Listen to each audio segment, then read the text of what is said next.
Hello and welcome to Value Research Helpline. I'm Ruchira and our experts here at Value Research are now all set to answer your queries on investing and personal finance. Joining us is Ashutosh Gupta, who heads the mutual fund research team at Value Research. Welcome, Ashutosh. Thank you. Today's first question has been sent in by Ajit Gupta, who wants to know what is considered as the data and cost of acquisition of segregated portfolios for tax purposes. Well, the clarity on the tax treatment of segregated portfolios emerged in the finance bill for FY21, and these rules were made applicable from the 1st of April 2020. So talking about the tenure of holding, your date of acquisition, even for a segregated portfolio, would be considered as your original date of investment in a fund. Let's say you invested in a bond fund about 5 years back, and last year, about 1 year back, there was a credit incident because of which the fund had to segregate a certain portion of the portfolio into a segregated portfolio. And now 1 year down the line, let's say the fund has been able to recover that amount which it had to segregate and pay it back to you. So now your tenure of holding for even the segregated portfolio would be considered this entire 5 year duration since the time when you made the original investment in the fund. And therefore, long-term capital gains tax, the beneficial tax treatment which gets you the indexation benefit would apply to this segregated portfolio. Now, when it comes to the calculation of the cost of acquisition, well, your original cost of acquisition of the units of this fund would be bifurcated. It would be split between the main portfolio and the segregated portfolio in the ratio of the NAVs of the main portfolio and the segregated portfolio on the date of segregation. Now, let me explain that with an example. Let's say you have a fund whose prevailing NAV is 95 rupees, out of which rupees 5 in this NAV is contributed by certain bonds which are distressed right now. And the fund company decides to segregate these distressed bonds into a segregated portfolio. So you will end up with two portfolios, one the main portfolio whose NAV would be 90 rupees and a segregated portfolio whose NAV would be these 5 rupees. So the ratio of your main portfolio to the segregated portfolio on the date of segregation is 90:5. And in course of time, when you were to redeem these units, the cost of acquisition, your original cost of acquisition of these units will be bifurcated in this 90:5 ratio to calculate the cost of acquisition of the main portfolio and the segregated portfolio, and accordingly the tax liability will be calculated. The next question comes in from AK Batra, and he asks, how often should a mutual fund portfolio be reviewed for rejigging or for rationalization? So I'd say for your rebalancing needs, you can perhaps take a look at your portfolio at least once a year, or whenever the asset allocation deviates from your original asset allocation by more than 5%, that's when you can do the rejigging or rationalization to restore your original asset allocation which you had started with. Now, for your more broader ongoing tracking and monitoring, I'd say it's not a bad idea to take stock of your funds at least once a year and look at how things are progressing. But it's essential to note that any decision to exit a fund for performance reasons should still not be based only on the last 1 year's performance record. You should still be guided by the more long-term performance record of your funds, or else you'll simply end up playing musical chairs with your funds. Now, having said that, when it comes to debt funds, I'll say there are a few parameters where it would be worthwhile to keep an eye more often. So let's say these are the parameters which you should check every 2-3 months to make sure that things are on track. For instance, if you see that the AUM of the fund are falling rapidly and there is a corresponding rise in the level of borrowings in the fund, or the exposure or the allocation to a particular issuer is rising at a rapid pace, those could be signs of some troubles brewing up. Because if the AUM of the fund is falling and you see the borrowings rising, that could signal that the fund is not able to liquidate its portfolio to the magnitude to be able to meet the redemption requests, and that's why it has to resort to borrowings, and which in times to come can go out of control. Likewise, if you see a fall in AUM which is accompanied by a rapid rise in the exposure to a particular issuer, again, that could mean that perhaps those bonds are stuck and the fund is not able to liquidate them, even as it liquidates other portions of the portfolio to honor the redemption requests. And as the proportion of these set of issuers rise in the portfolio, and eventually if their bonds do need to be downgraded, then it can inflict a high degree of loss or a value erosion on the remaining investors. In fact, some of these instances have happened in the recent past. So that's why on these parameters, it's desirable that you keep an eye on your debt funds more often. Also, it is preferable that you keep an eye on the overall credit profile, the breakup of the portfolio of your bond fund in terms of different credit rating buckets, to see that the fund is not taking an undue risk or has not started to increase exposures to lower rated bonds, thus making it riskier than what you had initially signed up for. And if you see those trends, then it might be a time to look for other alternatives. And a lot of this information you can get on the fund pages on Value Research website. All right, now Bani Bratadatta asks, would you recommend an SIP style of investment in index ETFs? Is the lower expense ratio worth it? And are there any caveats? Well, I'd say certainly yes. You can consider investing systematically in ETFs. By investing in ETFs, you get exposure to a reasonably diversified basket of stocks, which meet certain threshold parameters in terms of size, scale, trading volumes, etc. And you get that at a fairly low cost, which is the biggest advantage of an ETF. So by all means, you can consider that. In fact, in recent years, ETFs have made a fairly compelling case for themselves. Not just ETFs, but more broadly, the passive funds, the index funds, and the ETFs vis-a-vis the large cap actively managed funds in the large cap category. So coming to the caveats, one is that by investing in ETFs, you predominantly get exposure to large cap stocks. If you want to add a bit of mid and small caps in your overall portfolio, then perhaps you can do that by separately buying into mid or small cap funds to supplement your ETF holdings. The other thing to remember with ETFs is that pay attention to the liquidity that your ETF offers. So before investing in an ETF, do check out what kind of trading volumes that fund has on the stock exchange, because that is one parameter where a lot of ETFs differ significantly. So check whether a particular ETF trades on all or most of the days when the markets are open, and what kind of trading volumes on an average does it generate. With your scale of investment, do you see that with the kind of trading volumes a particular ETF has, would you be able to liquidate your holding easily and invest in an ETF only if it ticks all the boxes in terms of liquidity? D. Shanmuga Sundaram thinks it is better to invest in good companies for long term instead of investing in mutual funds. He wants to know, what do you think about it?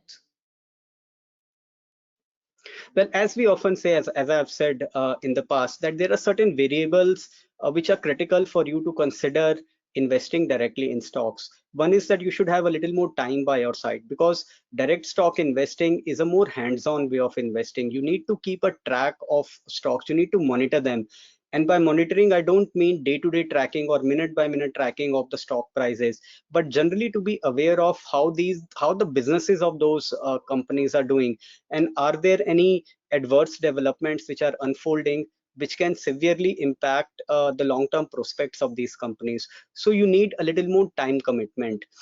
Second is that you generally need to be a little more curious, and you have to have more inclination to know about companies, how their businesses are run, what would help them sustain their businesses, and what would drive their growth in future.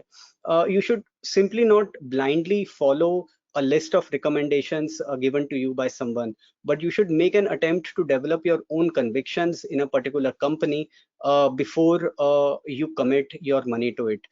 So there is that level of interest and inclination on your part which is required. The third very critical component is temperament, because even the best and the fundamentally strongest of companies are bound to go through testing times when their stock prices can experience deep corrections, and you really need to have a temperament to ride out such phases and not exit in panic. So temperament is a very important component. And finally, you need to have a certain threshold scale to be able to build a reasonably diversified portfolio of direct stock holdings. For investors who invest by contributing small monthly amounts, mutual funds would always be a preferred mode because they won't be able to achieve the kind of diversification that they otherwise can with a mutual fund. So he can really decide basis these variables on whether direct stock investing fits the bill. Also, I'd suggest if he already has a sizable portfolio of investments, and if he does decide to go directly into stocks, then maybe he can start by allocating a relatively smaller portion of his overall investments to direct stock investing and gradually scale up as he grows in confidence. Lastly, my last piece of advice would be that in making a decision to invest directly in stocks, he should not be too guided by the last 8 to 10 months, the way the stock markets have moved. Because in a rising market, it is very easy to think that stock picking is an easy affair, and it sounds easier than it actually is. Hridayesh wants to invest 30,000 rupees per month for the next 15 years for the higher education of his 1-year-old kid and wants your advice on this. Well, the thing with child education as a goal is that it's very difficult to come up with an estimate of how much you would need with any degree of precision. That's because at this stage, you don't know what career would your child want to pursue when he or she grows up. And different career options can come with very different cost implications. So the best that you can do right now is to try and start as early as possible and try to aim for as much as you can save and provide for. And in that sense, you have a big head start by starting now. In terms of investments, I'll say that these should be no different than any other long-term goal. So you can opt for 2, 3 high-quality multi-cap funds and invest in a disciplined way in them. You can also add a little bit of an international component for geographic diversification by adding perhaps one international equity fund. Now, the other important thing about child education as a goal is that it's a non-negotiable goal. So unlike a goal like buying a car or buying a house, which can be postponed by a year or two if circumstances so demand, it is not possible with child education as a goal. You cannot postpone the education of your child. So the implication of this is that you need to be more conservative and more methodical in your withdrawal plan. So you must start withdrawing from the market at least 1.5 to 2 years before you need this money, and plan it that way. Now, Pratap says you often recommend short duration debt funds for investment horizon of around 3 years. What are the risks from an interest rate and credit point of view? How do they manage average maturity? Well, from an interest rate perspective, these funds by regulatory mandate have to keep their duration in a tight range of 1 to 3 years. Now, they can take exposure to bonds which are maturing in greater than 3 years, but at a portfolio level, at any given point of time, their duration cannot exceed 3 years. So that means that any impact of changes in interest rates is fairly range bound. If the interest rates go up, then there certainly would be some impact on these funds, but it will not be of the magnitude that funds with a longer term duration might face. So that's on the interest rate risk side. Now coming to the credit side of things, that is where these funds have a fair degree of flexibility, because the regulatory mandate do not bound them into investing in a certain quality of bonds, and different funds can have fairly different credit profile, ranging from exposures to G-Secs to top quality corporate bonds to lower rated corporate bonds. Now, if you look at their portfolios currently, most of them appear to be of a very high quality. But till some time back, say about a year back, that was not the case, where different funds appeared fairly different in terms of their credit quality profile. And that means that on the credit quality front, the different funds carried different degrees of risk. Now, of course, funds that are more aggressive on credit quality and they don't mind going down the credit rating curve also tend to generate slightly higher returns, but it comes with an added degree of risk. While of course funds that by and large stick to top quality bonds may deliver relatively modest returns, but that also comes with a lower risk. So that's something where the investor would have to exercise selectivity and take a call where he would want to invest. Umakant Mishra has invested in HDFC and ICICI credit risk funds. Both have 5-star rating from Value Research, but he wants to know, after the Franklin crisis, is it advisable to discontinue these funds and switch to other debt funds? Well, credit risk funds are essentially a high risk, high return strategy, somewhat similar to what small cap funds are on the equity side. So at best, you can look to have a limited exposure in a supplementary role in your fixed income allocation to provide a kicker to your returns. But for majority of investors, these funds can be avoidable, and there are a couple of reasons for that. One is that generally fixed income investors have very low tolerance for any negative returns in their fixed income portfolios. Even small negative returns can be very disappointing for them. So that's why these kind of allocations can be avoided. And the second is that by investing in other mainstream categories, for instance, like short duration funds, they do get some exposure to less than top rated papers. So that's why a separate allocation to credit risk funds can be avoided. Now, as things stands now, credit risk funds have would tend to have meaningfully higher yields than the likes of short duration funds, and at least in the near term, one can reasonably expect them to deliver superior returns. But as I said, that does come with additional risk. Now, when it comes to fixed income, risk is something which materializes once in a while, but when it does, it hurts and it is painful. Even one or two big holdings in a fund, if they go bad, they can potentially wipe out an entire year's worth of gains.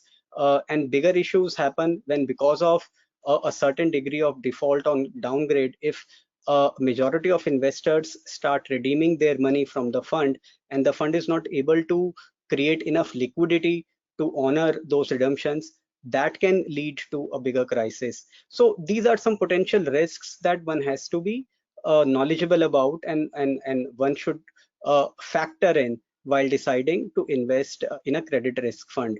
So having said that, I'll say that if he does decide to go ahead and keep some allocation in the credit risk funds, then both the funds that he mentioned, the HDFC and the ICICI Prudential one, rank among the better ones in the category, and they are also the largest funds. So from that perspective, they are worth considering. Rangareddy Adapa says he's a small retail investor and wants to add cryptocurrency to his portfolio for diversification. What's your view on that? While through the ups and downs of cryptocurrencies like Bitcoin over the decade, we've never really suggested investors to invest in them. And we've attracted a fair bit of criticism. We've received a fair bit of criticism for that, more so at the times when these cryptocurrencies are hitting new highs. Now, there is a lot that we've written about it. Our chief executive, Dhirendra, has written a lot of articles explaining the rationale of why we suggest investors to stay away from cryptocurrencies like Bitcoin. You can perhaps go to Value Research online and search for cryptocurrency or Bitcoin from the search bar, and you'll get a series of articles explaining our rationale, and you can read them in detail. But more broadly, I'd say that the most fundamental reason why we don't believe into cryptocurrencies is because there is no they don't have an intrinsic value. So look at it this way: a company borrows money or it issues shares to raise capital, and it will use this capital to invest in the business, maybe set up a manufacturing plant, which would produce something, which in turn would fetch revenues and contribute to higher profits to the company. And by this, the company would be able to pay back to the investors in terms of interest income or dividends, or simply by a claim on the growing net worth of the company. Likewise, in a house property, you get a stream of rental income. Now, when you look at these streams of income, they form the basis of deriving the intrinsic value of these asset classes. But in case of a cryptocurrency, there is no such basis to derive an intrinsic value. The only reason why one would invest or it keeps going up is on the basis of the belief that in future somebody would be willing to pay a higher price for it, and this belief can continue on for a long stretch of time when the cryptocurrency can be on a momentum, and in turn it may help some people become rich by trading in it. But we believe it could simply be a matter of chance or luck, and therefore one should stay away from the temptations of investing in cryptocurrency, which are pretty high at the moment. All right, so resist that temptation, says Ashutosh. Now, Amar Rahane wants to know if balanced advantage funds are protected from the downside risk, for instance, the kind of dip we saw in March 2020. Well, no, balance advantage funds are not completely insulated from the ups and downs of the equity market, because they do invest a certain portion of their money in equity markets. Therefore, they would be subjected to it. But having said that, the magnitude of ups and downs that they witness tends to be relatively lesser than all equity funds, because these funds, as I said, only allocate a portion of their money into equity markets. Now, having said that, there is no one size fits all here, because if you look at balance advantage or dynamic asset allocation as a category, different funds vary significantly in terms of their equity allocation. So if you look at their latest portfolio disclosures, the net equity exposures of these funds vary from as low as around about 25% to as high as over and above 80%. And that's why the magnitude of impact that they would have if the markets were to fall tomorrow would be grossly different. Not only that, even at a fund level, a fund might face different impact of a market fall at different points in time, because these funds manage their asset allocation, their equity allocation dynamically, and the proportion of the money that they invest in equities can be different at different points in time. Therefore, to answer the question more broadly, they would be subjected to the ups and downs in the equity market, but the magnitude of impact would vary significantly across different funds. All right, now Ritu, a first-time investor, doesn't really know where to invest. She's been suggested index funds. Are they suitable? She wants to know. Well, yes, I think index funds can be a suitable option for her. In case of a new investor, the biggest advantage that index funds provide is that they greatly simplify choice, because the only two parameters that matter in case of index funds is expense ratios and tracking error. And one can simply go with a fund which offers one of the lowest combinations of expense ratio and tracking error. The other big advantage of index funds for a new investor is that they largely confine to a universe of large cap stocks, which I believe is more suitable for a new investor, because these stocks tend to be relatively less volatile with the ups and downs of the equity market than mid caps and small caps. And this helps a new investor familiarize with the way equity markets work without making them panic away from the market if they were to drop suddenly. So from these perspectives, index funds do appear as a reasonably good choice. But I'll also suggest her to look at aggressive hybrid funds, which we generally prefer suggesting to new investors. That's because these funds invest about 25% of your money in bonds, which do not move, which do not rise or fall with the ups and downs of the equity market. And therefore, their presence in the portfolio provides a much needed cushion when equity markets witness a sharp correction. And that can be a great source of comfort for a new investor. So I suggest that she can look at index funds or aggressive hybrid funds for her investing needs. And more broadly, I'll suggest her to remain disciplined through the ups and downs of the market and continue to invest without getting too faced by periods of exuberance or sharp market corrections. And if she does that, by and large, she should be fine. Dinesh Janardhan Mahajan wants to know between index funds and ETFs, which is better considering factors such as cost and liquidity? Well, if we consider costs first, I'd say that ETFs have a slight advantage because these days you can get ETFs for expense ratios of as low as 5 to 7 basis points. But having said that, index funds are not far behind either. The direct plans of several index funds are these days available for an expense ratio of just about 10 to 15 basis points. So I'd say that there is not a huge gap between ETFs and index funds on the cost front. Now, on the liquidity front, there are really no concerns as far as index funds are concerned because the fund house stands committed to honor your redemption request on any working day at the applicable NAV. So you don't need to worry about the liquidity there. In terms of ETFs, however, liquidity differs significantly across different funds. So some funds are able to generate very high trading volumes on a day-to-day basis, while that's not the case with others. So one needs to be mindful of the trading volumes and check them before committing money to an ETF. Now, broadly, from an investor's perspective, I'd say that people who are by and large only mutual fund investors, they prefer index funds because that saves them from the additional hassle of opening a demat and a trading account to be able to buy an ETF. But people who already have those accounts, for them, ETFs are also a viable option. Satyan Reddy says he understands that value research suggests investors to avoid thematic funds, but aren't they better than direct stocks?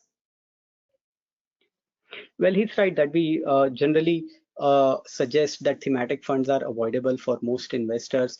Now, the thing is that for investors who have certain specific convictions on a particular theme, say infrastructure, or pharma, or consumption, or any such theme, if somebody has certain specific convictions on a particular theme, and he or she wants to build an exposure to a diverse basket of stocks which are going to be beneficiaries of that particular theme, then I'd say that a thematic fund can be a worthwhile option to consider to take a certain limited exposure, and that would be better than investing directly in stocks because by investing directly, one may not be able to build a diverse exposure to a basket of stocks pegged to that theme. So for this limited purpose, perhaps certain thematic funds might be of appeal to a certain limited set of investors. But one has to keep in mind that even by investing in a thematic fund,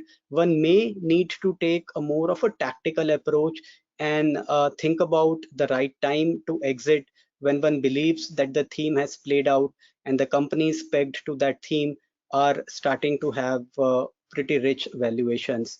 But I believe for most investors, it is easily avoidable, and they can stick to vanilla diversified funds and leave all those decisions to a fund manager.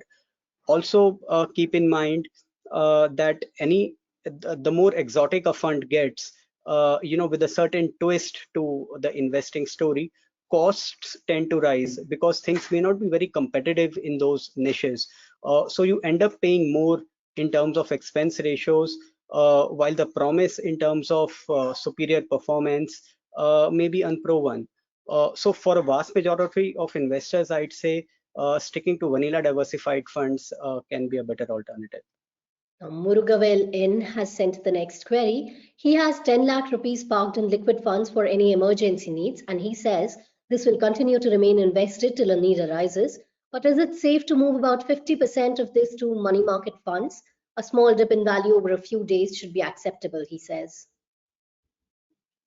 Well, money market funds tend to invest in slightly higher duration bonds in comparison to liquid funds, and that's why they tend to generate slightly higher returns, but it also comes with a slightly higher degree of volatility. Now, if one were to go to the Value Research website and look at some of these funds in a more nuanced way with all the data that's available there, one would notice that there are quite a lot of money market funds which have registered a 1 month negative returns to the tune of 50 to 75 basis points or even more. Some funds have even reported negative returns in a quarter in the past. Now, those are the kind of negative returns which a lot of investors are not willing to accept in this bucket, the emergency corpus bucket of their allocation. And that's why they prefer to stick largely to the liquid funds, even though it comes with a slightly more moderate returns. But having said that, if he's willing to accept this kind of a drawdown in his emergency corpus bucket, then he can consider allocating a portion of this money to money market funds.